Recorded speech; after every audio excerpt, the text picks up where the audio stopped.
wabarakatuh. Alhamdulillahi rabbil alamin. Assalatu wassalamu ala asrafil anbiya'i wal mursalin sayyidina wa maulana Muhammadin. Asyhadu an la ilaha illallahul malikul haqqul mubin wa asyhadu anna Muhammadan abduhu wa rasuluhu was-sadiqul wa'dal amin. Allahumma sholli wa sallim wa barik wa karim ahzanul nabiyil karim idinil ladzi min jamalika wa innal ladzi min jalalika wa innahu min kitabika wa tahirin wal mujahidin amma ba'du ibadullah. Bersyukur kita kepada Allah dengan mengucapkan alhamdulillahi rabbil alamin atas segala limpahan karunia, rahmah dan hidayahnya, serta dengan izinnya juga kita dapat menjalankan amanahnya, beramal dan beribadah zahir batin dunia dan akhirat. Bersalam kita tidak akan pernah kita lupakan. Marilah sama-sama kita sampaikan kepada junjungan kita Nabi Allah, Nabi al-akhir zaman, Rasulullah Muhammad sallallahu alaihi wasallam. Atasnya kalimahnya kita kalamkan dengan membacakan Allahumma sholli ala sayyidina Muhammad wa ala alihi sayyidina Muhammad. Alhamdulillah bertemu lagi dengan saya Guru Mursyid Syekh Nur Muhammad Buya Irwan Maulana Al-Khalidi, Pasaman, Sumatera Barat. Dalam rangka meningkatkan iman dan takwa kita pada pertemuan live streaming kita dalam judul Rahasia Hakikat daripada khusyuk. Nah, hakikat khusyuk dalam sholat, insya Allah mudah-mudahan bermanfaat buat kita bersama.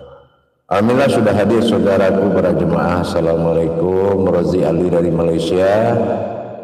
Waalaikumsalam warahmatullahi wabarakatuh. Ahmad Kardani, assalamualaikum ya. Waalaikumsalam. Joko Susilo juga hadir. Alhamdulillah. Barakallah ya karim, mudah-mudahan bermanfaat. Nasir Muhammad, alhamdulillah.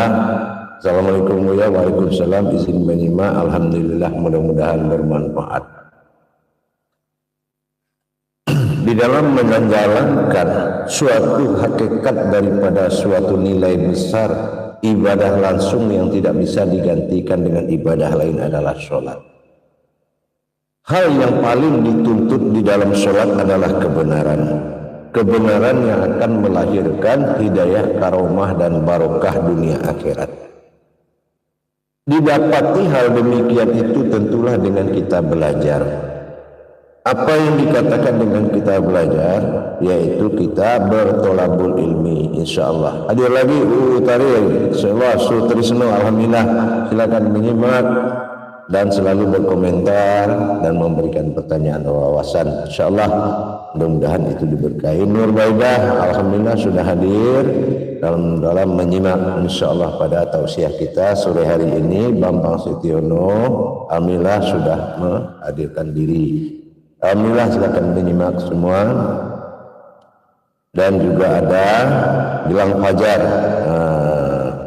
Insyaallah, alhamdulillah dia izin belajar. Waalaikumsalam, silakan. Alhamdulillah, mudah-mudahan bermanfaat. Dengan demikian kita tentu dengan belajar. Bagaimana, apa tujuan? Ada orang yang rugi dan ada orang yang beruntung di dalam sholat. Ini terjadi karena ada suatu nilai yang harus dicapai, ya. Nilai yang dicapai dalam sholat itu adalah bagaimana kita bisa mendapatkan nilai tertinggi. Nilai tertinggi itu adalah khusyuk. Selamat bergabung Rian Hidayat, izin menyimak Buya dan dari Masa Sumatera. Amin. Apa nilai tertinggi di dalam ibadah sholat itu yang hanya bisa dilakukan oleh orang-orang yang telah mendapatkan suatu amanah, yaitu belajar pada tingkat hakikat yang dikatakan khusyuk. Nah, Mendapatkan khusyuk dalam sholat ini bukanlah artinya kita lupa kepada yang lain dan menutup mata sehingga konsentrasi. Itu tidak mungkin bisa dilakukan. Dan kalau ini kita bisa mendapatkan nilai khusyuk itu, tentu kita harus belajar mentaati suatu pelajaran. Silakan menyimak lagi. Alhamdulillah mandiri game. Ini insyaallah mudah-mudahan berkah dan selamat bergabung Asni ya. Asni juga selamat bergabung. Assalamualaikum warahmatullahi wabarakatuh ya. Waalaikumsalam. Menyimak. Khusyuk tidaklah semudah apa yang kita pikirkan dan apa yang kita coba bagaimanapun jalannya. Tetapi khusyuk ini dia memiliki suatu jalan khusus. Ya. Jalan khusus yang kita tempuh oleh pandangan dikala kita menjalankan ibadah yang berkodrat pandangan. Waalaikumsalam warahmatullahi wabarakatuh. Yulinar silakan bergabung dari Sumatera Barat, Padang. Insyaallah nenek insyaallah. Selamat bergabung, mudah-mudahan insyaallah berkah. Dari arti daripada makna sebuah hakikat yang terpenting dalam sholat itu adalah khusyuk. Sebagaimana Allah telah sampaikan di surat Al-Mu'min ayat 1 dan 2. Nah, di situ Allah katakan, ya ayyuhallazina amanu aqala bil mu'minin wa innahu allazihum sholatihim khashi'un. Artinya beruntunglah orang-orang yang berilmu yang bisa khusyuk dalam sholatnya. Allazihum sholatihim khashi'un. Bagaimana cara kita mendapatkan nilai khusyuk di dalam ibadah? Khusyuk itu ada 4 cara, 4 makom. Ya. Saya ulangi, khusyuk itu ada 4 makom. Pertama adalah iman. Iman yang dimaksud di sini bukan beriman. Iman yang dimaksud dalam makom khusyuk itu adalah sudah bisa mengimani sesuatu yang ada di balik syariat, ya, sesuatu yang ada di balik syariat. Apa yang ada di balik syariat? Tentulah sebuah amanah yang dititipkan yang berupa nilainya ibadah, marhalah muqarabah, yaitu perbuatan rohani menuju sebuah kodrat yang tersirat. Makanya sholat itu fardu ain, wajib menyaksikan. Sudah adakah yang kita saksikan dikala kita menjalankan hakikat ibadahnya? Itu sudah adakah yang kita saksikan? Waalaikumsalam, selamat bergabung, hadi-hadi, insyaallah silakan menyimak dan selalu berkomentar. Sudah adakah hakikat daripada ibadah itu? Iman. Nah, ini syarat pertama khusyuk. Sudah adakah yang kita imani dikala kita berdiri, dikala kita ruku, dikala kita duduk, dikala kita sujud? Sudahkah ada dikala juga kita berayat? Apa yang kita imani dengan kita menyebut sebuah ayat? Ini dinamakan qauli. Qauli itu adalah memandang apa yang dibaca. Itu iman. Jadi dari 4 syarat khusyuk tadi, nomor satu adalah iman. Yang pertama itu iman. Arti iman, saya ulangi, sudah adakah yang diimani perbuatan di dalam perbuatan tadi? Adakah suatu yang sudah diimani di dalam setiap perbuatan? Selamat bergabung Aisyah. Waalaikumsalam warahmatullahi wabarakatuh. Ya, juga hadir Om Karsoma, dan Yuyun Yuniawati. Insyaallah sampai langit. Nah, ini hadir lagi. Alhamdulillah. Waalaikumsalam warahmatullahi wabarakatuh. Selamat bergabung. Insyaallah, amin, sehat walafiat. Apakah kita sudah memiliki suatu ilmu yang tersembunyi atau hakikat dari yang ada disembunyikan di dalam syariat.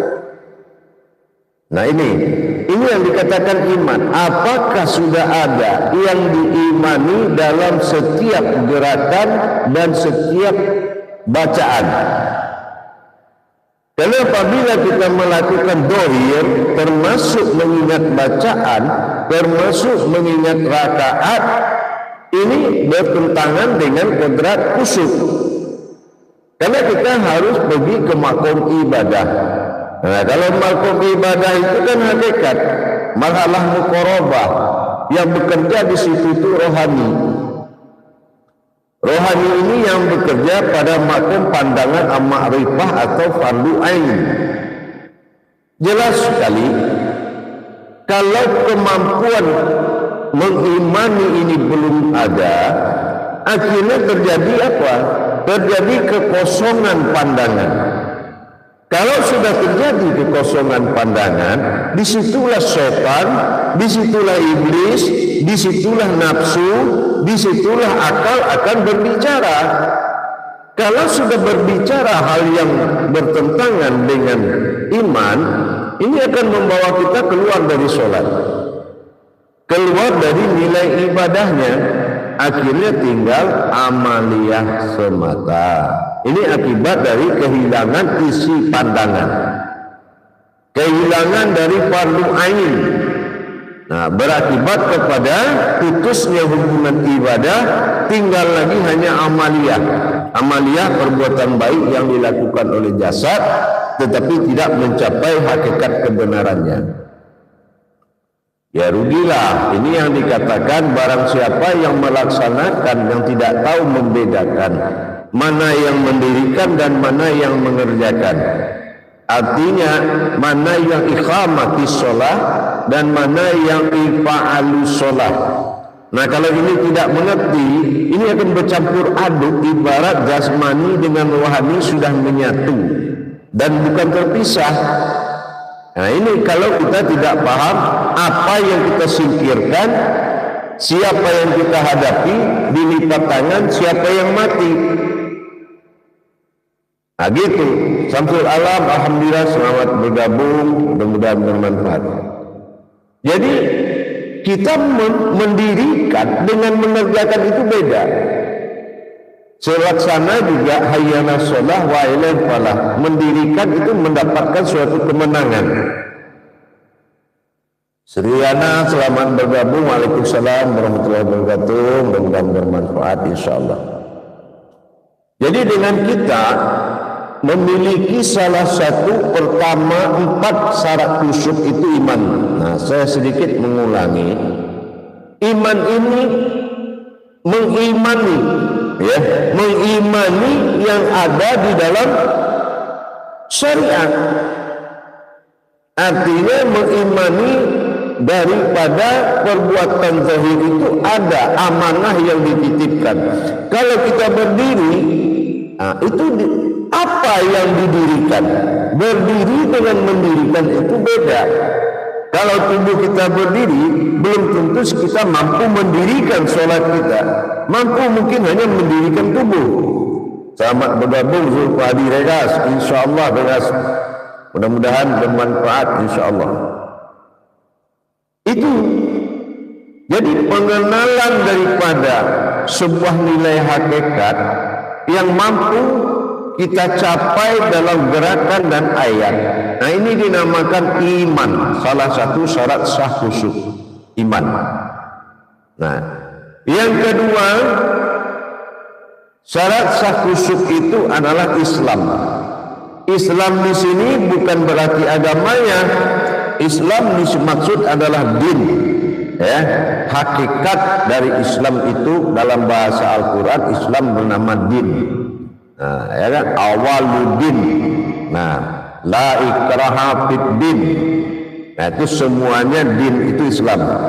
Arti din ini atau Islam adalah dal alif nun, memperdal itu memperjalankan, alif itu wujud sifat Tuhan, nun itu hayat. Bagaimana kita memperjalankan diri kita yaitu rohani kita kepada wujud yang disembah. Kalau kita bergerak tapi rohani kita tidak bergerak, nah ini yang din tadi. Berarti kita belum mampu memperjalankan diri kita, karena sholat itu tajalli syahadah, perjalanan langsung. Jadi tidak boleh ada perantara di situ. Semuanya langsung tajalli syahadah. Jadi ibadah ini ibadah sholat syahadah.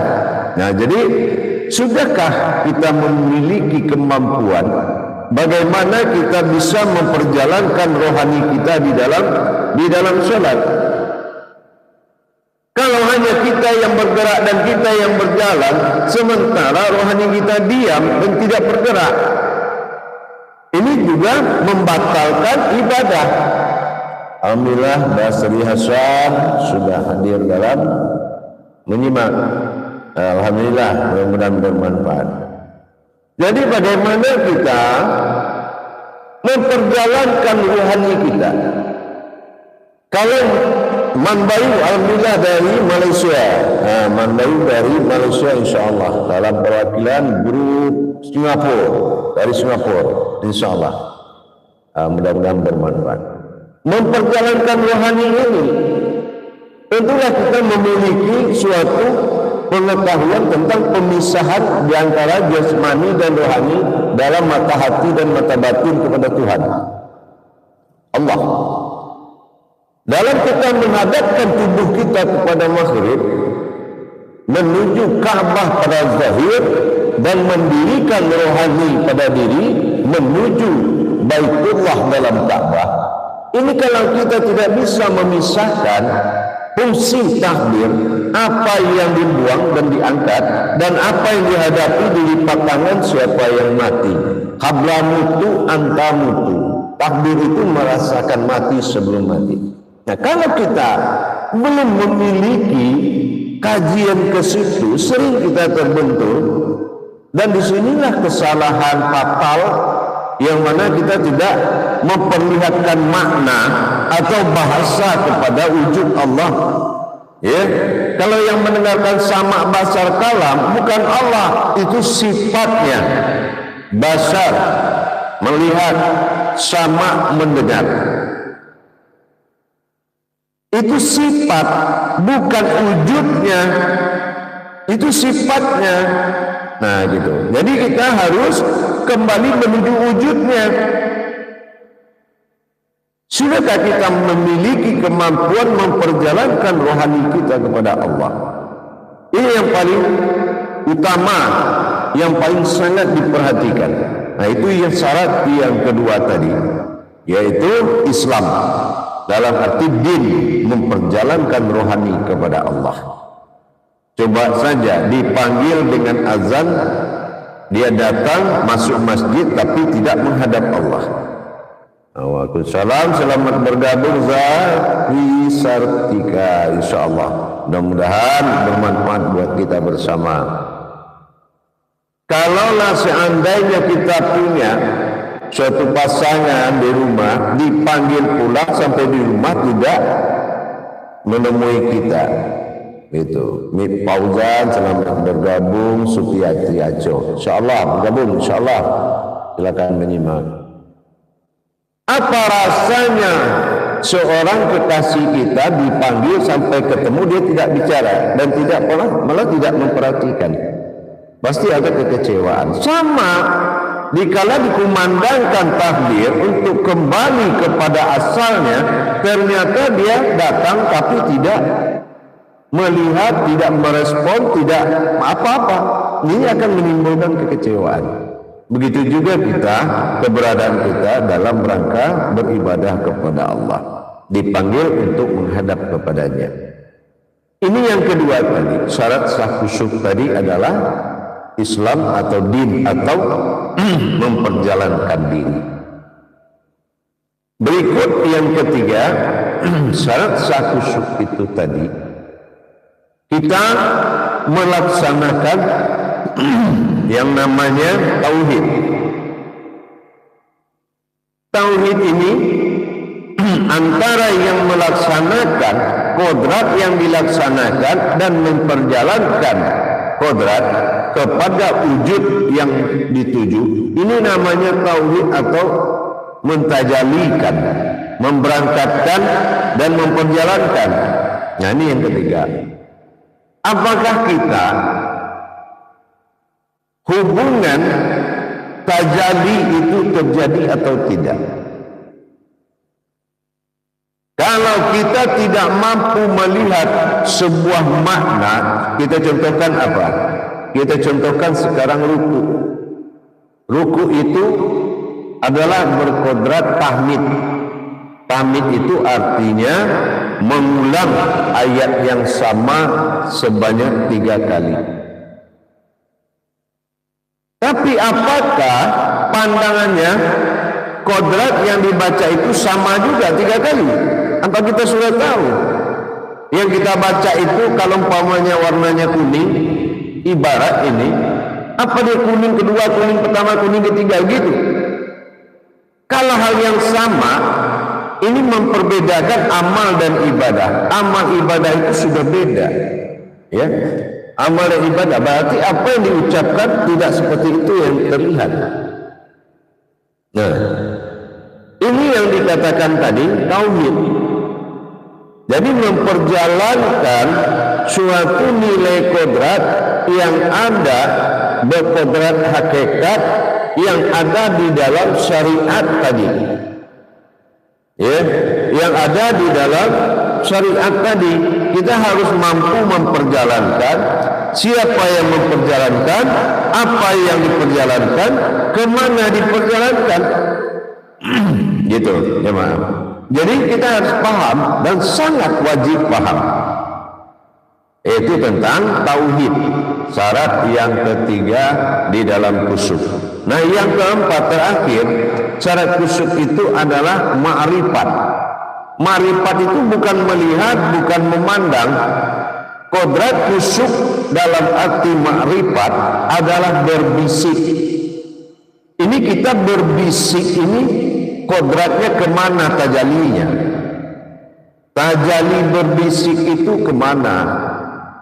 Karena setiap ibadah ada ittiqa madatilahnya, ada tujuan penyampaian, tujuan akhirnya ada. Ittiqanya itu ada. Jadi jangan ada gerakan yang kosong yang sehingga ditempati oleh gangguan besar akal, nafsu, setan atau iblis. Itu akan mengganggu apabila kosong. Nah, ini tujuan khusyuk yang 4 itu, menghentikan atau mengisi pandangan, karena itu salah satu rukun yang sah, yang menjadikan sah atau tidak. Selamat bergabung Yurdiwan, insyaallah Dalton ya. Mudah-mudahan bermanfaat insyaallah. Kita mengaji sore ini selalu mengisi waktu dan kesempatan dan menyediakan waktu untuk Allah, ya. Menyediakan waktu untuk Allah, demi Allah, karena Allah, insyaallah. Jadi kalau kita belum tahu, kita berbisik. Sudahkah kita berbisik itu benar-benar berkodrat wayatal? Apakah sudah dengan itu yang dikatakan lemah lembut? Iya. Wayatal itu lemah lembut. Bagaimana kita berbisik dengan lemah lembut? Gitu. Jadi dengan demikian kita bisa seperti menikmati hakikat daripada tadi, ya. Hakikat dari nilai 4 khusyuk tadi yang membuat kita ini mendapatkan hidayah dan karomah serta barokah hidup dunia dan akhirat. Itu. Jadi mendapatkan barokah hidup dunia dan akhirat. Alhamdulillah firman Asyad sudah hadir, alhamdulillah, mudah-mudahan berkah, karena setiap pengajian itu tidak ada yang dipaksa. Kalau merasa terpaksa mengikuti, tidak usah diikuti, karena ini hidayah dari Allah, berbagi kepada orang yang hatinya butuh Tuhan.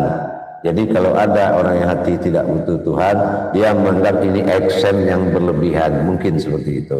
Tapi bagi saya, manfaat kepada orang yang bermanfaat. Orang yang tidak bermanfaat, dia tidak akan mendapatkan manfaat apapun dari Allah.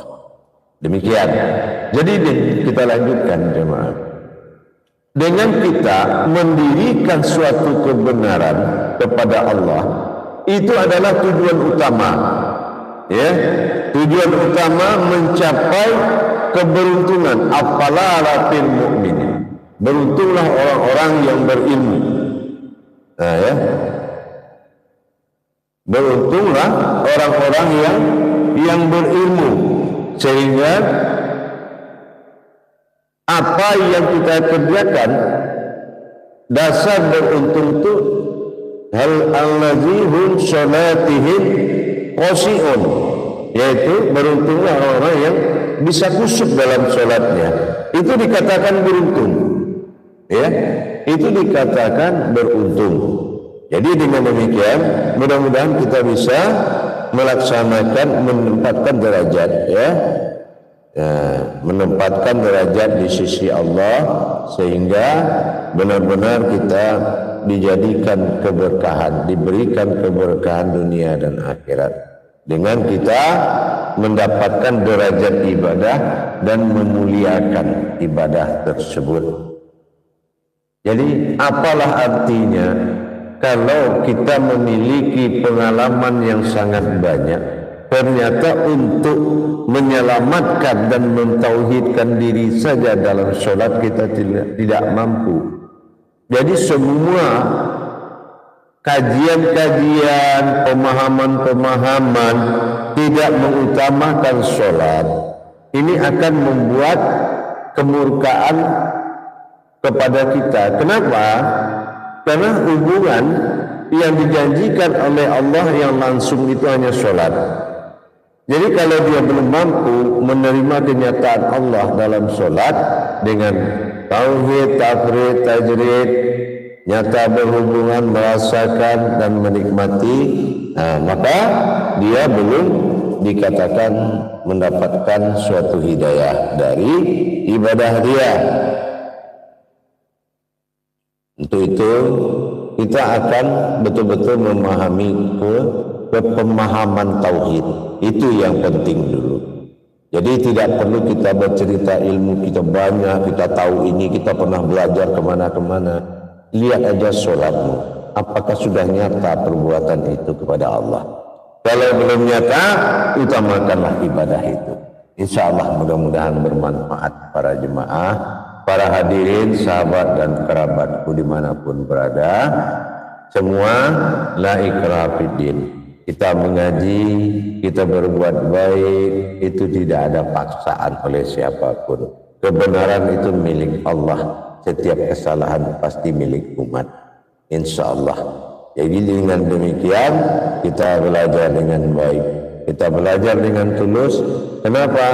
Karena kita butuh Allah. Kita butuh Allah. Jadi jangan kita mengerjakan sesuatu perintah Allah tetapi kita belum paham makna dan maksud dari perintah itu. Inilah pencapaian rohani tadi. Kalau sudah pencapaian rohani dan mampu rohani itu bertajalli kepada Allah, berarti sudah bagus. Sudah bagus. Insya Allah begitu. Alhamdulillah, Dunil, Imam Dunil dari Kalimantan sudah hadir dan menyimak. Muhairi juga alhamdulillah sudah banyak yang datang, para imam-imam kita semua di luar daerah dan sampai provinsi, sampai kepada mancanegara, para imam-imam yang taat. Mudah-mudahan berkah dalam menyimak, dan apapun lah itu, semua itu berbagi. Berbagi wawasan dan ilmu pengetahuan adalah suatu kerendahan hati, karena martabat ilmu itu adalah martabatnya Allah. Jadi kalau kita berbagi, itu adalah suatu kemudahan dan keikhlasan hati. Bukan berlebih karena ilmunya banyak, tetapi berlebih bukan karena ilmu banyak, tetapi karena keikhlasan hati demi meningkatkan iman dan takwa kita. Insya Allah bagi jamaah, insya Allah yang ingin bertanya semampu saya akan menjawab. Kalau saya belum mampu, saya akan berdoa kepada Allah. Mudah-mudahan jawaban itu menjadi kenyataan bagi kita. Alhamdulillah, Herawati telah bergabung. Assalamualaikum. Waalaikumsalam. Buya menyimak. Alhamdulillah, mudah-mudahan berkah. Alhamdulillah. Basri Bid, insyaallah. Badri, Baki, alhamdulillah, insyaallah, mudah-mudahan selamat bergabung dan mudah-mudahan berkah bagi kita bersama, insyaallah. Badri Bid, Badri, ya insyaallah begitu kalau Imam. Mudah-mudahan bisa dipahami. Silakan kalau ada pertanyaan, saya coba akan menjawab. Mudah-mudahan bermanfaat jawabannya bagi kita bersama, insyaallah. Silakan, selamat datang, selamat bergabung saudara-saudaraku. Ada Tejo Wahno, assalamualaikum, waalaikumsalam, izin menyimak, amin, insyaallah, mudah-mudahan berkah dalam rangka mengkaji dengan judul 4 makom kusuk. Nah, alhamdulillah kita pelan-pelan mungkin ya, dapat 1 dulu, dapat 2 dulu. Ya itulah namanya di jalan Allah. Sila-sila insyaallah.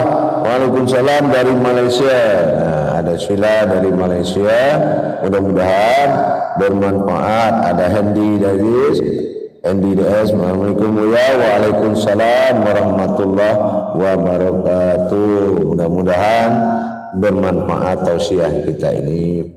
Ada juga saudaraku vlog Sin Wingin.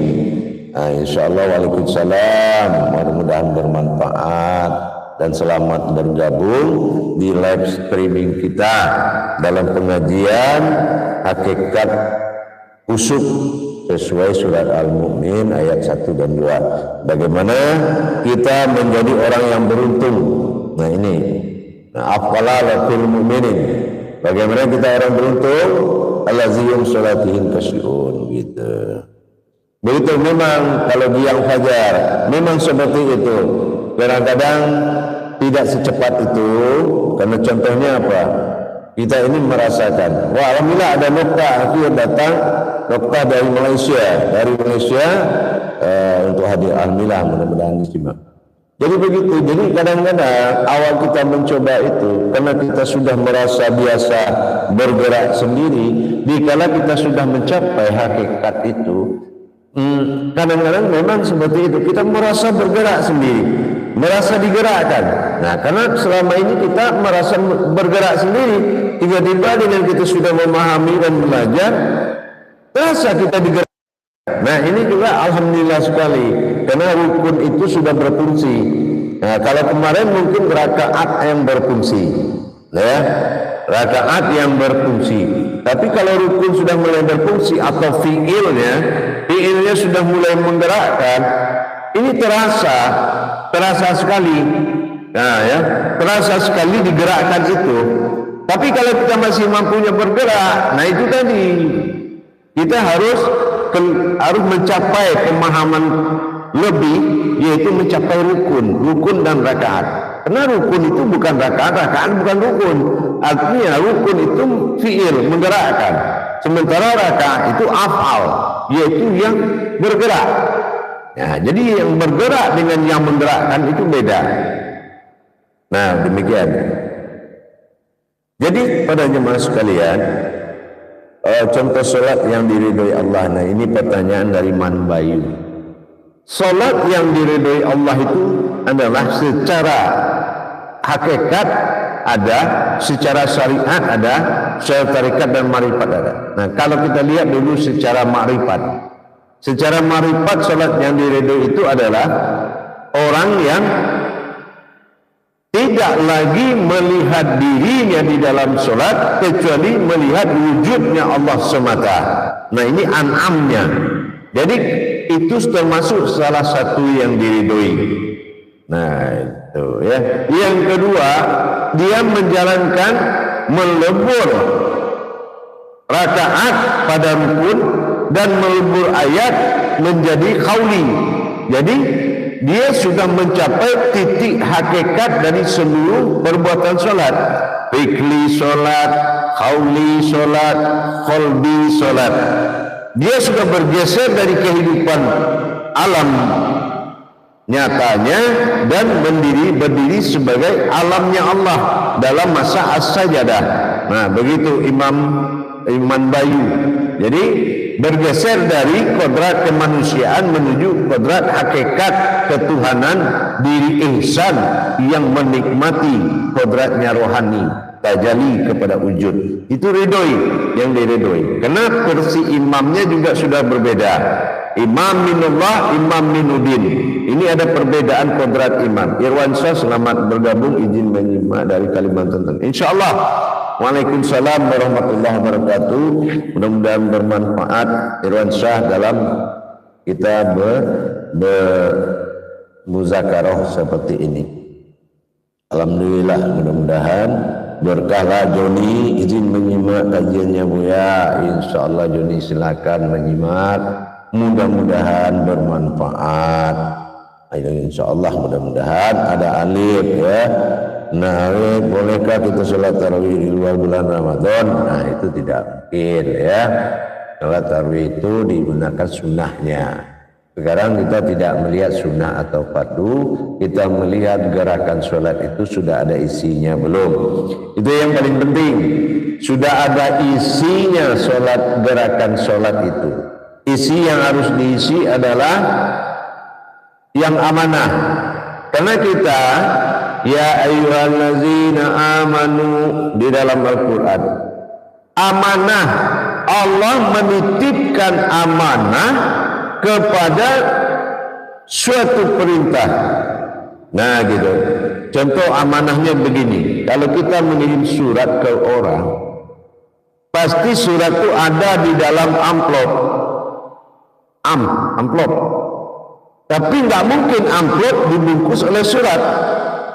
Nah itulah perbedaan amanah tadi. Jadi amanah itu adalah sesuatu yang disampaikan di dalam kodrat yang dilihat atau yang dirasakan. Nah itu yang dikatakan amanah. Itu yang ya allazina amanu. Itu yang amanah. Kalau kita berdiri dalam sholat, amanah berdiri apa? Nah gitu ya. Apa amanah berdiri? Nah itu yang kita cari. Jangan berdiri yang kita pikirkan. Gitu. Jadi bagaimana kita bisa mencapai amanah dari perintah syariat tadi? Fikihnya, nah, kalau kita sudah meningkatkan pemahaman sholat, fikihnya akan berkodrat al-faqah. Al-faqah ini adalah paham. Ya, al-faqah itu paham. Paham artinya mengerti dengan apa yang dilaksanakan oleh zahirnya. Gitu, mengerti. Jadi kalau kita belum mengerti dengan apa yang kita kerjakan, ini namanya belum paham. Berarti fikihnya belum meningkat ke al-faqah. Ya, belum meningkat ke faqah, paham. Masih berupa syariat, syarat, memenuhi persyaratan. Nah gitu ya. Jadi kalau kita lihat bentuk syariat itu adalah syarat yang diisyaratkan. Syariat adalah syarat yang diisyaratkan. Contoh isyaratkan apa? Kalau kita dalam sholat mengangkat takbir, itu isyarat. Ternyata yang kita tangkapkan tangan. Tangan ini isyarat. Tapi di balik mengangkat tangan ada isyarat, yaitu nafis isbat, menetapkan dan menyingkirkan. Jadi gitu. Jamaah. Jadi kita harus ke dalamnya benar-benar memahami nilai ibadahnya tadi. Jadi kita harus meningkatkan kepada metode hakikat. Karena nilai ibadah itu menghakikat. Nggak ada ibadah ini yang syariat. Amaliyah itu mengantarkan sifatnya. Setelah dia menghadap kepada maghrib dan melepaskan hayatnya di situ, dia lipat tangan, berarti rohani sudah bergerak. Jangan yang satu sudah mati, kita tidak juga bergerak. ini sholat akan dipimpin oleh mayat. Mayat itu apa? Kalau rohani sudah ikut jasad menghadap kiblat, bukan menghadap Allah, nah ini akan berkodrat kepada sifat kematian. Jadi begitu selesai sholat, ya udah mati sholat itu. Nah ini akibat keimamannya tidak berdiri. Ya, keimamannya kepada Allah itu tidak berdiri, yang membuat sholat ini tidak langgeng, tidak terjadi. Sesudah sholat pun kodrat sholat tetap berjalan. Ini tidak terjadi. Kenapa? Penetapan nafis isbat, mana yang disingkirkan, mana yang ditetapkan, itu hanya berlaku sesaat. Karena tidak terjadi mihrad. Padahal sholat ini sholawatu fil mihrad. Sholat ini adalah perpindahan. Kenapa di saat selesai salam kok malah sholatnya yang bubar?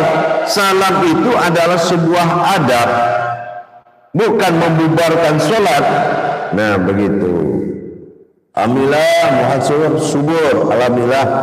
Jadi dalam sholat, jadi menyatukan ma'rifat dalam sholat itu adalah menyaksikan. Jangan melihat siapa yang menyaksikan, tetapi saksikanlah tanpa ada wujud yang menyaksikan. Itulah dikatakan ainun sabitah, diri yang bersaksi. Jadi kalau diri bersaksi, diri yang menjadi pandangan, nurmain kalau dalam bahasa ma'rifat, nurmain. Jadi ma'rifat sholat itu adalah berdirinya sebuah diri saksi untuk menyaksikan sesuatu menghadap kepada sesuatu. Nilainya sampai di situ. Ini makanya aku bersaksi. Kalau bersaksi ini tidak penting, bertuhan pun harus melalui saksi. Bagaimana kita tidak mengatakan saksi itu penting? Karena kodratnya di situ. Aku bersaksi tidak ada Tuhan selain Allah. Jadi kalau hanya ini sebuah kata, tapi nyatanya tidak menyaksikan apa yang dimaksud bertuhan, tidak lain selain Allah. Nah ini juga kalau tidak kita jalankan, kita tidak paham ke dalamnya, saksi ini jadi sebuah cerita. Ibarat ada kejadian di luar sana tabrakan, kita berucap di sini, aku bersaksi ada tabrakan di luar, tapi kita nggak melihat. Nah ini itu jadi tidak afdol. Nah begitu juga melaksanakan ma'rifat dalam sholat. Melaksanakan ma'rifat dalam sholat itu adalah menyaksikan. Fardu wajib ain itu melihat atau menyaksikan. Jadi tujuannya adalah wajib menyaksikan. Nah, inilah yang penting para hadirin, saudaraku dan para jemaah, para kerabat dan sahabatku semuanya. Untuk mencapai kebenaran, memang kita butuh pertama ikhlas kepada pengakuan bahwasannya tidak hanya kita yang pintar, mungkin banyak orang yang lebih. Kita hanya menyampaikan kebenaran bukan karena pintar, tapi karena menyampaikan kebenaran Allah. Begitu insyaallah. Bilang fajar, mudah-mudahan anjurkan sholat berjamaah, tapi memilih sholat sendiri di rumah karena merasa lebih boleh. Artinya begini, disolatkan masjid atau tidak kas masjid itu hanya rukun. Ada rukun sendiri bernamanya badal, ada rukun aktar yang banyak yaitu berjamaah. Kalaupun kita di depan atau di belakang, itu tidak akan merubah nilai takbir kita. Ya, nah ini hanya sebagai dianjurkan dalam sunnah, yaitu berjamaah. Tapi bagaimanapun di rumah tetap ada imam diri dan jamaah diri. Diri menjadi jamaah dan adanya imam diri. Nah imam diri ini berbeda dengan sifat makom dalam Nurul Islam. Kalau Nurul Islam dengan kodrat diri di rumah itu Nur Muhammad perbedaannya. Artinya melalui sebuah diri kalau di dalam berjamaah. Tapi kalau di rumah diri adalah wujud tempat berpijak, sebuah ihsan. Jadi ada perbedaan sedikit tetapi tidak merubah kodrat sholat. Gitu pertanyaannya, mudah-mudahan bermanfaat.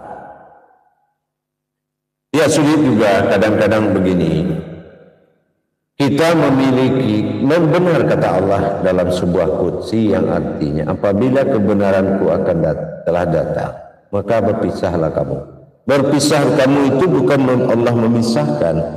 Kita selama ini tidak tahu kalau ada kesalahan pada tempat yang baik. Tapi setelah kita tahu kesalahan ini ada pada tempat yang baik, contohnya apa? Semua orang sembahyang itu benar, tapi belum tentu semua orang bisa menghadap Allah. Inilah kesalahan di tempat yang baik. Nah, jadi kalau kita sudah paham itu, kita belajar, akhirnya kita mencoba. Nah, ini ada sedikit perbedaan, tetapi bukan perbedaan ibadah, tapi perbedaan kepada orang yang bermujahadah, orang yang berjuang tadi. Kenapa? Karena orang yang sholat ini dia butuh Tuhan, bukan butuh kerajinan membedakan dari orang malas. Jadi kita rame-rame ke masjid itu bukan karena kita memperbandingkan dengan orang malas, tetapi tugas yang dilakukan di dalam masjid ini harus sampai kepada Allah, gitu. Harus sampai. Kenapa? Di situ ada beberapa titik yang tidak bisa diingkari. Apa titik pertama? Kita menghadap kiblat. Ya, di situ ada dua, menghadap kiblat. Tujuan menghadap Allah, ada orang juga berhenti di kiblat tapi tidak menghadap Allah. Nah, yang kedua, ada di situ berdiri dengan mendirikan wujud Allah kepada wujud tunggalnya, yaitu mendapatkan badalnya dari aftarnya, sifat dohirnya. Ternyata di situ ada as-sajadah. Nah, as-sajadah ini nama sebuah surat di Al-Quran. Jadi kalau kita melihat as-sajadah ini bukan nama sebuah Al-Quran atau dinamakan batasan, kita tidak masuk ke dalam batasan, mana batasan alam niyah, mana dikatakan masalah batasan alam Allah. Jadi akhirnya as-sajadah ini pelanggaran ini. Kenapa pelanggaran? Kita tidak tahu lagi mana tubuh yang tidak bersekutu menghadap Allah. Inilah kalau kita lihat as-sajadah pada surat keberapa, 32 dan di balik 23 Al-Mu'min, ini akan terjadi hanya orang berilmu yang bisa naik as-sajadah. Jadi kalau orang berbekal kepada jasad yang rajin, as-sajadah itu akan menjadi suatu resiko. Makanya kita harus kembali kepada yang hakikat, gitu ya. Kita kembali kepada hakikat yang sebenarnya. Mana diri yang akan dimunculkan yang tidak bersekutu dengan Allah. Ini yang wajib kita pahami. Bukan satu kerajinan, gonta-ganti kain sarung, gonta-ganti surban, tapi gonta-ganti juga Tuhan yang disembah. Nah, ini akibat dari tidak berdirinya ilmu, gitu. Jadi insya Allah mudah-mudahan kalau kita sudah mulai memahami, yang kedua kebanyakan kesalahan ini terjadi apa? Seorang imam bergantung kepada ayat dan rakaat. Nah, ini juga berbahaya bagi kita yang mengikuti. Apa yang dikatakan bergantung kepada ayat dan rakaat? Dia tidak mau kehilangan ayat yang akan dia baca dan dia selalu memikirkan itu. Yang kedua, dia memikirkan rakaat yang salah, takut ketinggalan atau berlebih, sehingga kedua-duanya dia pikirkan, yang tidak terpikir sama dia itu Tuhan. Nah, ini tadi harusnya kalau ra'aitimuni sholli, memang kita ikuti bagaimana Rasul sholat. Nah, sebagai hakikatnya kita ikuti, maka rakaat dan rukun dan ayat itu teratur oleh keajaiban dari Allah. Tapi kalau itu yang menjadi tumpuan pegangan yang akan diikuti sehingga kita lupa kepada yang disembah, karena mengingat rakaat takut lupa, ayat takut 2 kali dibaca, ayat takut silap, akhirnya yang diingat itu adalah rukun dan rakaat, lupa kepada tujuan sholat. Sholat yaitu berhubungan ruhani atau batin dengan Allah dalam bentuk ibadah disebut sholat. Nah, gitu. Makanya kadang-kadang ada keluhan, bagaimana saya sholat di sana Pak Buya, saya baru ruku imamnya sudah berdiri, saya baru mau berdiri imamnya sudah ada di sujud. Mereka takut terlambat nanti digoda setan, dia buru-buru katanya. Nah, kalau buru-buru dalam sholat karena dikejar setan, ini tidak lillahi ta'ala. Ya, harusnya kita mengintrospeksi diri kita gitu. Amin. Pak Mandiri, mudah-mudahan kupas tuntas ini bermanfaat. Jadi kalau memang ada yang tidak senang dengan kupas tuntas, dia lebih senang dengan rahasia yang tidak jelas. Akhirnya apa? Kealpaanmu ada di kalammu sendiri. Ini berbahaya.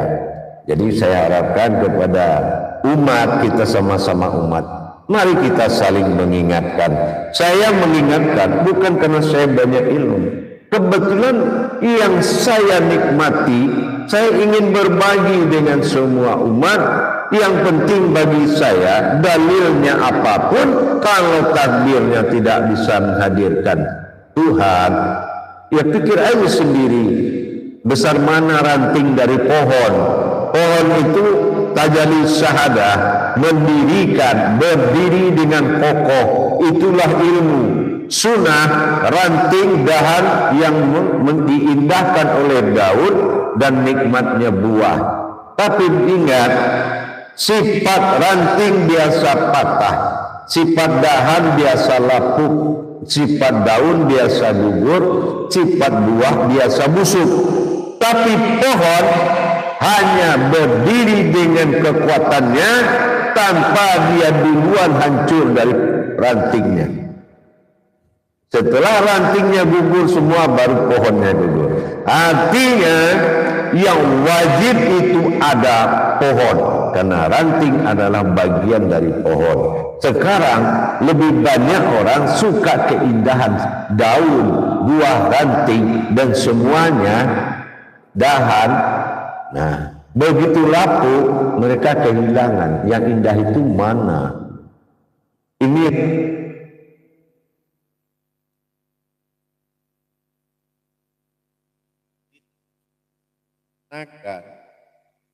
hakikat itu semua tentunya dengan kita benar-benar memahami makna hakikat dari semua tujuan.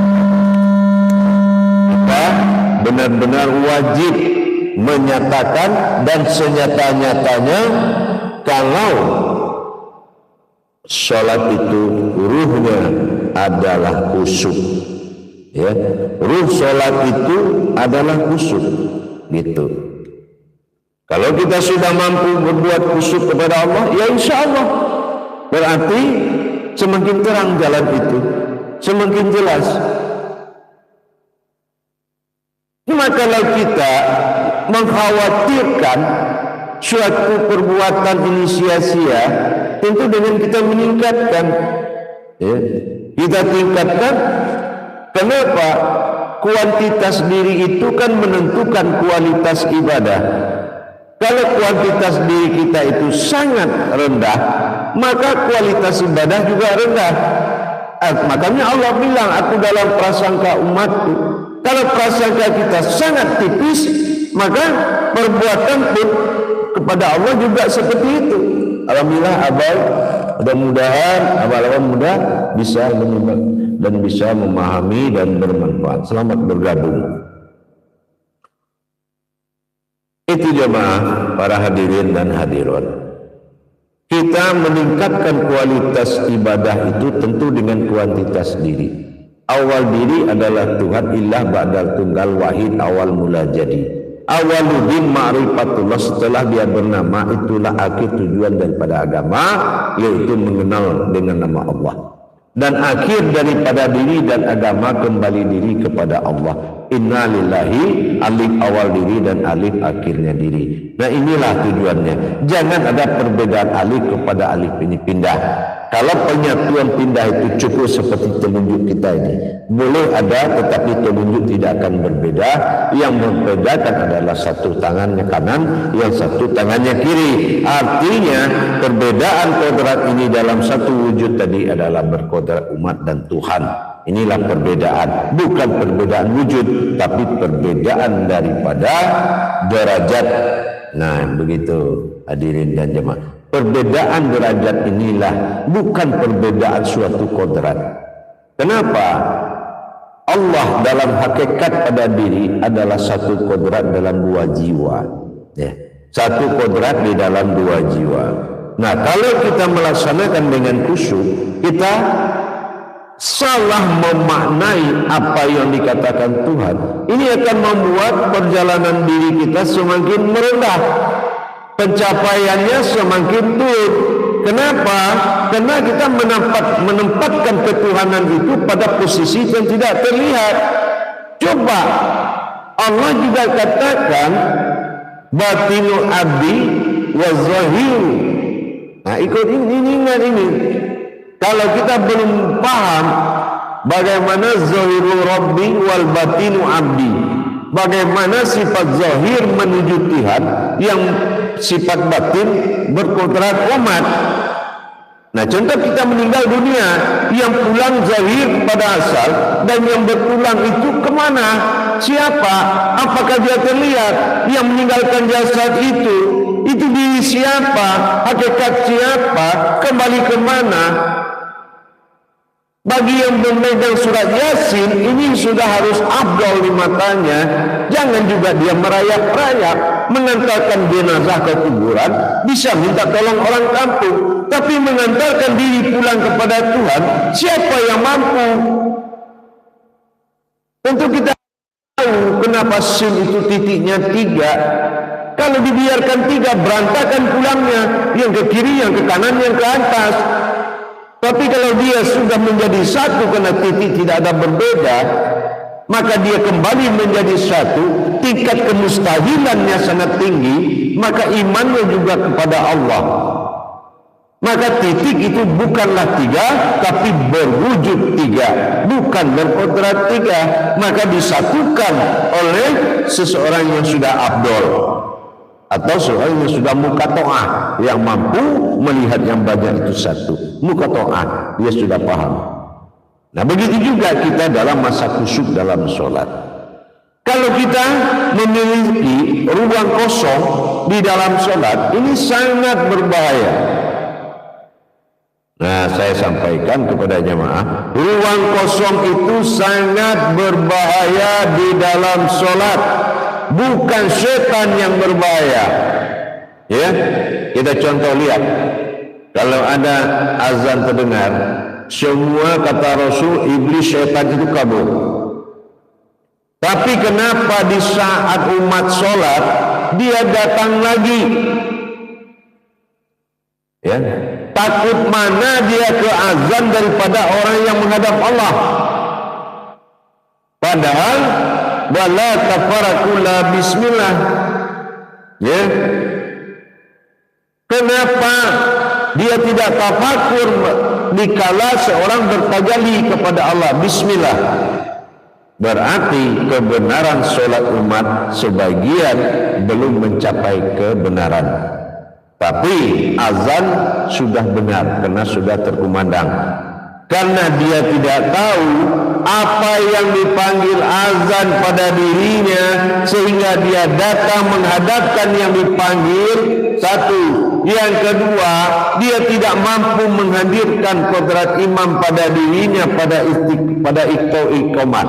Nah, ini juga bermasalah. Fungsi azan pelemburan diri, fungsi qomat menghadirkan diri. Selamat bergabung Pak Ismail Marzuki, insyaallah. Waalaikumsalam warahmatullahi wabarakatuh. Jadi begitu. Jadi kita benar-benar harus memahami. Nah, meskipun dalam Al-Baqarah ayat 269 Allah selalu mengatakan tidak akan memberikan pemahaman atau kepada sebuah umat yang tidak aku kehendaki. Hanya aku yang memberikan pemahaman kepada yang aku kehendaki. Hikmah. Hikmah itu artinya paham. Akhirnya kenapa? Kembali kepada hati kita tadi. Kita ini lillahi ta'alanya apa ini? Demi Allah yang itu apa maksudnya? Selamat bergabung Alifia. Sekali lagi kembali bersama kita Watin dalam sholat agar lebih berderajat. Ya, Dikatakan batin dalam sholat itu berdirinya diri batin dalam alam batin, lebur zahir wujudlah batin. Ini tidak ada lagi nama kodrat, maka kita tajali sholatul fil mi'raj, pindah kodrat. Apa nama diri dalam kulit, apa dalam daging, apa dalam tulang, dan apa dalam wujudnya urat. Jadi kalau kita paham diri siapa yang menghadap kepada siapa, maka masuk kepada alam saksi. Karena kalau sudah kita masuk alam saksi, fardu ain menyaksikan, maka tidak adalah wujud kodrat siapapun melainkan kodratnya semata. Nah, itu yang dimaksud diri batin, alam batin. Bagaimana ruhani zatnya Allah yang ditiupkan hidup di dalam alam sukun. Nah, sukuniyah, nah, ini yang dikatakan alam kabir. Kabira walhamdulillahi katsira wa subhanallahi wa sila. Mana diri batin dalam alam batin? An'am, ya. An'am itu anda pada diri batin, am pada wujud batin yang terlihat, dan itu absarahu wa huwa laitikul kabir, itu adalah diriku yang berada dalam alam batinnya Allah. Ini hakikat daripada itu semua. Insyaallah, mudah-mudahan paham. Dengan demikian para jemaah sekalian, para hadirin dan hadirat, sahabat kerabatku seiman, tingkatkanlah pemahaman tadi dengan belajar. Tingkatkan pemahaman ini belajar. Contoh, kita bersolat, kenapa 5 waktu? Nah, kita ingat itu. Kenapa solat ada 5? Kenapa tidak 6? Ternyata secara jabariyah saya akan terangkan. Kenapa 5 waktu? Karena ada 5 kodrat asal usul semua terjadi. Yang 5 ini adalah datang dari Allah dan bertuhan kepada Allah. Apa itu? Sebelum semua yang ada, sama kayak anak, duluan mana ada anak daripada induknya? Pasti induknya duluan. Nah, inilah ada 5 induk. Yang pertama sumber hayat semua alam, atau dikatakan diri ma'ul hayat. Pertama adalah batin, ya, batin alam sukun awal mula jadi, itu menghubungkan kepada semua batiniah yang ada. Yang kedua adalah zat. Zat adalah zat aras, penahan langit bumi, penahan rohani dan nur di dalam diri, itu zat. Nah, itu juga menyembah kepada Allah. Yang ketiga nur. Nur ini adalah hayat, asal muasal ruh jadi. Itu ruhul azoma, ruh itu sumber daripada ruh. Nur itu sumber daripada ruh, disebut ruhul azoma. Nah, ini yang ketiga adalah ruh, ruh hayat kepada sekalian makhluk. Nah, ini berasal dari nur. Ruh ini adalah asal usul yang dibutuhkan oleh jasad, jasad atau alam. Jadi ada 5. Jadi dilarikan ke diri, ya, disampaikan berkodrat diri itu, jasad membutuhkan ruh, ya, ruh membutuhkan nur, nur membutuhkan zat, zat membutuhkan batin. Lenyap jasad pada ruh, lenyap ruh pada nur, lenyap nur pada zat, lenyap zat pada sir, pada batin. Nah, 5 inilah yang bertajalli menjadi kodrat Rabbani. Ini disatukan pada diri kita, disebut diri Rabbani, diri hakikat atau diri batin. Karena diri batin terjadilah perjalanan batin, namanya ba'da. Ba itu berbaka atau batin, ba itu perjalanan. Perjalanan pertama ada pada zuhur. Zuhur zahir yang tidak dizaharkan. Zahir yang tidak dizaharkan ada 4 di situ. Apa? Menyembahnya 4 perkara kepada diri batin tadi yang berwujud dalam diri Fatihatun Nasun atau Al-Fatihah. Nah, inilah menjadi kepada 4 pada zuhur. Di sini ada nur, ada ilmu syahadah. Nah, ini ada 4 menghadap kepada yang satu. Nah, di sini ada pada zuhur. Begitu juga tajalli batin diri Fatihatun Nasun yang 5 tadi berkodrat diri pada asar. Asar itu ada sifat 4 kodrat alam. Ada kodrat wujud dunia, akhirat, jabarut, malakut. Ini berpengaruh di dalam diri. Nah, ini menyembah kepada wujud sifat batin yang diperjalankan, yaitu Fatihatun Nasun tadi. Nah, 6 ta'alaihim wa madubi alaihim. Ini tadi diri ta'alaihim, diri sifat wujud bagi Allah. Begitu juga di maghrib. Di maghrib tenggelamnya alam nur karena kehadiran 3 kodrat. Ya, kehadiran 3 kodrat. Di sini ada sada wadah wadiyah. ada di Sa'adah wa dia ada di kodrat Adam, Muhammad dan batinnya Allah. Jadi disinilah tenggelamnya nur. Terjadilah masriki alam fil maghribi, dan jadilah hidup yang akan mati. Karena bagaimanapun Nur Muhammad turun ke api mati, turunnya nurullah kepada alam, matilah segala nurul. Nah itu nurul Islam, nurul iman, nurul Islam itu mati semua. Nah itu jadilah maghrib, yaitu alam hitam, alam ma'rifat. Marulah didirikan dalam al-ma'rifat itu diri yang tidak memiliki diri, tapi dia berpotensi diri. Itu 4 rakaat isyarah masuk pada alam petunjuk, yaitu jatuh pada Isa. Sampai Isa ada di wadi mani manikam. Mana di pada diri mani wadi, dan mana manikam pada diri. Maka diwujudkanlah zahirnya Muhammad. Inilah dikatakan rohani. Nah yang kelima baru masuk alam pencapaian 2 perkara tadi. Zahir dan batin kembali kepada kepada seorang umat. Artinya zahir dan batin. Batin pada dalam hijriah adalah Muhammad, dan zahir pada Masehi adalah Adam. Sifat 6 sifat alam, sifat 7 adalah sifat 3 adalah kodrat. 6 muncul pada Muhammad dan Adam, hidup hayat pada para Masehi dan Hijriah. Makanya ada jam 1, ada jam 13. Jadi begitu dia berdiri 6 menjadilah 12 bulan dalam 1 tahun. Begitu jemaah. Ini secara garis gamblangnya aja, garis besar. Nanti akan kita perdalam insyaallah. Itu yang terjadi batin. Jadi dengan demikian kita menghadirkan sesuatu, undang-undang dalam sholat itu adalah khusyuk. Nah, dengan kita hadirkan kekhusyukan diri kepada Allah, mudah-mudahan bisa mendatangkan hidayah, karomah dan ibadah kepada Allah Subhanahu wa ta'ala. Jemaah yang dirahmati Allah rahimakumullah, mari kita sama-sama memperbaiki ibadah kita, sholat kita. Ingat, kalau hanya hidup sekedar hidup, tidak hanya kita yang hidup. Alhamdulillah, Herman Jakarta, waalaikumsalam, Arif Fauzi dan Joni, selamat bergabung.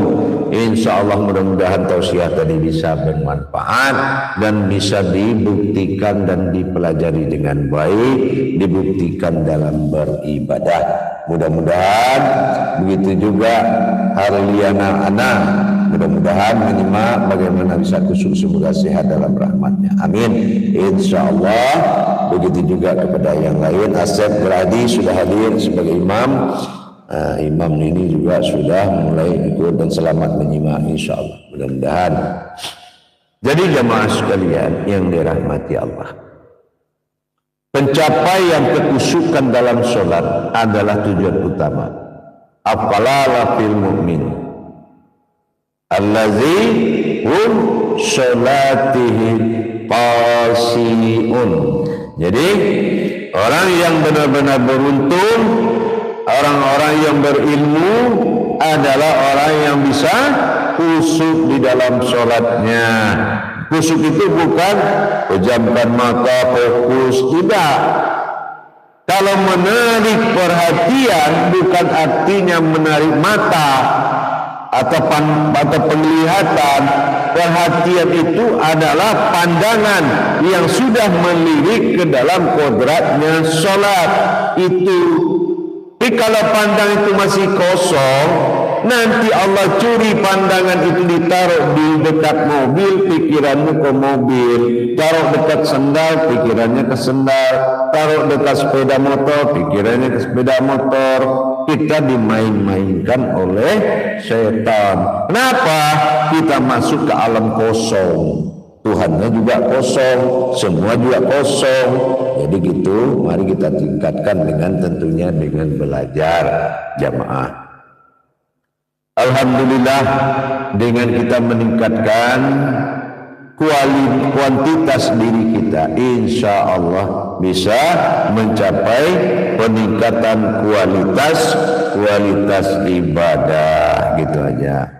Ikuti live streaming ini setiap jam 14 siang hari, karena kita turunkan karena kita ada kegiatan live Zoom meeting dalam mengajar dan belajar jamaah dalam dan luar negeri, insyaallah. Ampauzi salam perbedaan kaji itu yang sering dikupas tuntas. Insyaallah mudah-mudahan bisa dimengerti. Kalau tidak ada perbedaan kaji itu yang disebut atas tasawuf. Ya semuanya kaji tuo. Kaji tuo itu sebetulnya bahasa Minang. Artinya sebetulnya kaji tuo itu kaji usul. Ya kaji usul sebelum asal muasal ada. Itu namanya kaji tuo. Jadi kaji tuo itu kalau di Sumatera Barat itu kaji usul. Ya karena agama ini dikenal dengan usuluddin, awaluddin, baru fiddin. Itu baru ada kesempurnaan pengenalannya. Anggibit selamat bergabung, mudah-mudahan bisa dipaham. Pecah lele 89, alhamdulillah udah laris, insyaallah barokah. Salamah baik, semoga bergabung semua baik. Nuraini dari Malaysia, ikut simak nih, boleh? Kita simak kaji layar dari Malaysia. Mudah-mudahan kaji ini seronok kita kaji, kita seronok pada dia. Mudah-mudahan kita dapat berkah dunia akhirat. Insyaallah lah. Selamat ikuti, selamat kajinya. Baiklah. Baik jamaah sekalian, di dalam kita mendirikan ruh solat yaitu kusuk tadi, tolong benar-benar apa yang harus kita kerjakan itu kita belajar lebih dulu ya. Nah, Joni bertanya, Buya izin bertanya amalan apa yang buat rezeki lancar Buya? Allah katakan ya ayyuhallazina amanu ya amanu, ingat kata Allah kepada kita. Di sini Allah benar-benar katakan allazina yu'minuna wa bil ghaib wa yuqimuna shalat wa mimma razaqnahum yunfiqun. Kalau kita sudah mengenal ghaib, maksudnya adalah hakikat wa yuqimuna shalat yang ada di dalam salat, wa mimma razaqnahum, tidak ada masalah rezeki. Itu sudah masuk kepada janji Allah. Orang yang telah mencapai kemenangan dalam ibadah, rezeki ini tidak akan menjadi kendala dalam hidupnya. Karena rezeki yang dimaksud ini adalah kodrat. Rezeki itu adalah ar-razaq. Ar-razaq itu Allah dalam Asma'ul Husna. Rezeki itu adalah batinnya Allah. Maka dekati Allah, maka razaq akan turun atas nama batin Allah, benar-benar kodrat sifat akan menujumu. Artinya kita tidak tahu rezeki itu ada di mana, tapi kalau kita sudah memahami rezeki itu, tahu kita ada di mana, sedang mengapain, sedang di mana, itu dia akan tahu, maka tertunailah kewajiban. Maka mudah-mudahan jangan dipisahkan mentang-mentang menyebut nama Allah, rezeki beda dengan Allah. Tidak, rezeki itu ar-razaq. Razaq itu ada tiga, ar-razik, ar-razuk, dan ar-razik. Nah, ar-razik, ar-razaq, ar-razuk. Jadi yang meminta, yang diminta, jalan meminta ini harus hafal, harus ada. Ya gitu jemaah. Mudah-mudahan bisa dipahami, ya, bisa dipahami. Joni Indra ya, tentang rezeki lancar. Asal ketemu Allah aja dalam sholat, insya Allah selesai semua itu. Maka kita tingkatkan pelajaran dan belajar kita bagaimana kita bisa mencapai. Alhamdulillah selamat bergabung Bapak Syarif Lutfin, insya Allah ya, Bapak Syarif Lutfin. Nah ini dari Lombok ikut menyimak. Semoga kita semua diberkahi ilmunya, amin ya Allah, amin. Mudah-mudahan diberkahi. Puang Arya, Assalamualaikum Waalaikumsalam warahmatullahi. Nah di sini saya Ilham Syahril asal Pangkep Sulawesi Selatan. Nah ini mohon izin untuk ikut menyimak, amin. Silakan saudaraku, kita sama-sama. Imam Kuswari ini dari Malang juga hadir ya. Imam Kuswari, assalamualaikum warahmatullahi wabarakatuh. Waalaikumsalam warahmatullahi wabarakatuh. Hadir ya, amin. Mudah-mudahan bermanfaat Imam Kuswari, insyaallah. Baik jemaah, jadi kita wajib terlebih dahulu memahami, ya, memahami jikalau dalam perbuatan Tuhan itu tidak bisa menghalalkan segala cara. Memang perjalanan kepada Allah itu adalah halal, tapi tidak mampu satupun yang menghalalkan. Karena sudah halal, maka bagaimana mencapai diri yang halal sehingga sampai kepada kodratnya. Ini yang penting. Tidaklah sulit bagi kita. Alhamdulillah ada Datuk Henry Armon. Nah ini dari Padang Sumatera Barat. Pak Datuk Henry Armon, mudah-mudahan kaji ko bermanfaat buat kita sadunya. InsyaAllah barokah. Amin. Masuk Hamsin ya. Assalamualaikum untuk menyimak beliau. Waalaikumsalam. Termasuk ada saudaraku Khairun Nasution. Wah, orang kitanya ini. Assalamualaikum, Buya ikut menyimak. Mohon tuntunannya masuk ikut belajar Buya. Silakan Khairun Nasution. Nanti dihubungi nomor saya 081398337904. Langsung saya Buya Pasaman Timur. Nanti akan kita bicarakan. Karena semua berdasarkan petunjuk Allah. InsyaAllah silakan menghubungi. Baik, Seriana juga begitu. Assalamualaikum warahmatullahi wabarakatuh. Tanya Buya, saya pernah ngerasain dengar hati, saya zikir, telinga saya dengar jelas. Kenapa ya Buya? Makasih mau jawabannya. Nah iya, kalau kita man lam yazid fa'alam yarid, kita sudah bisa merasakan, maka kita akan menuju sesuatu yang akan kita bisa lihat. Karena dasar merasakan itu akan melihat, terbukanya ijab untuk melihat. Nah ini yang dikatakan dengan man lam yazid fa'alam yarid. Begitu. Baik, Biang Fajar, insyaallah. Ada lagi nih Buya mau bertanya ini, insyaallah. Nah jadi kita lebih dianjurkan sholat berjamaah, tetapi saya lebih memilih sholat sendiri di rumah. Sebetulnya itu sama, cuma perbedaan adalah makomnya. Makom sholat berjamaah dan sendiri tidak merubah sholat. Gitu. Penting kita punya ilmunya. Karena tolabul ilmi bidatu ala kulli, insyaallah. Jadi di sini ada musubur, selamat bergabung. Di sini kalau sholat yang benar, biar syariat, hakikat, tarikat dan ma'rifat jadi kesatuan dalam sholat, gimana caranya Buya? Ya, syariat, hakikat, tarikat, ma'rifat adalah suatu 4 makom. Ya, 4 makom ini fungsinya 2. Yang pertama, bagi orang yang wujud ada gangguan, ada halangan, dia bisa memilih salah satu. Ya, tapi yang fungsi kedua adalah orang yang mencapai makom kodrat itu, yang 4 itu satu. Ya, yang 4 itu satu. Jasad syariat membutuhkan rasa, hakikat. Nah, hakikat membutuhkan rasa, membutuhkan jalan. Jalan membutuhkan tujuan. Ini hakikat, tarikat dan ma'rifat. Ini satu kesatuan. Jadi 2 fungsinya tadi. InsyaAllah mudah-mudahan bisa bermanfaat. Di sini juga ada saudaraku Joni juga. Waduh, luar biasa banyaknya. Mungkin yang belum terbacakan, saya mohon maaf. Mungkin faktor kecepatan dari tulisan yang hadir membuat dalam tausiah terlambat saya membukanya. Saya mohon maaf. Nanti di tausiah besok jam 14 juga bisa diutamakan. Ada juga Siti Iyung nih dari Bogor, di Jakarta Utara, tinggal di Jakarta Utara, Sunter, Jalan Bahari. Nah ini Siti Iyung, mudah-mudahan bermanfaat Siti Iyung. Semoga sholatnya tambah rajin, ditakwanya ke suami ditambah. Karena siapa? Ibadahmu adalah suami. Nah, kalau ibadah suami rusak, tidak ada lagi jalan ibadah yang lain kecuali adalah takwa kepada suami dan beribadah kepada keluarga.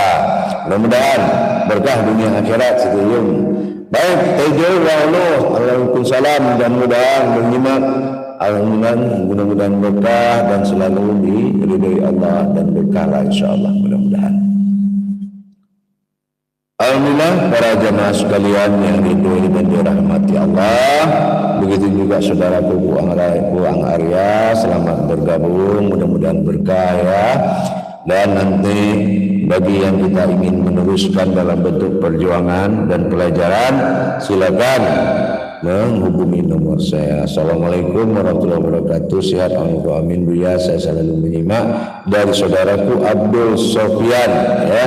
Abdul Sofyan, waalaikumsalam, mudah-mudahan Edi Asibuan, waduh orang kita ini ya, Edi Asibuan hadir menyimak. Waalaikumsalam warahmatullahi wabarakatuh, mudah-mudahan berkah dunia akhiratnya, amin.